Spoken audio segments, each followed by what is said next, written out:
আসসালামু আলাইকুম। এটা হচ্ছে আমার ভাগ্নে রাব্বি। সে জীবনের ১ম রক্ত দিল। আসলে তার অনুভূতিটা একটু শুনবো।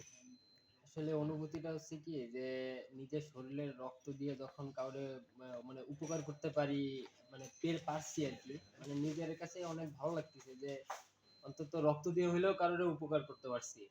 আর আমার মানে ব্যক্তিগতভাবে আমি বলি যে মানে কাউকে রক্ত দিয়ে উপকার করার মতন মানে মহৎ কাজ হয়তোবা আর কোনো কিছু হয় না।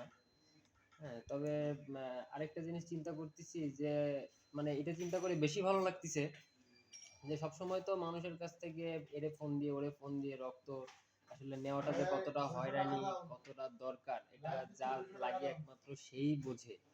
হ্যাঁ, যে মানে রক্তটা ইমার্জেন্সিতে এক ব্যাগ রক্ত কতটা দরকার। তো মানে খুব ভালো লাগতেছে আরকি।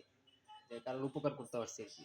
এই যে বলছিলে যে নিজের প্রয়োজনেই হ্যাঁ, শুধু যে নিজের প্রয়োজনেই শুধুমাত্র মানে মানুষের কাছ থেকে চেয়ে রক্ত নিয়ে আজকেরা আরেকজনের প্রয়োজনেও আমি রক্ত দিতে পারছি। আমার খুব ধন্য মনে হচ্ছে। যাক আলহামদুলিল্লাহ রাব্বিকে আল্লাহ পাক সুস্থতা দান করুক, সুস্থ থাকুক। আর এই ধরনের ভালো কাজে আমরা থাকতে পারি। সকলের দোয়া করুন।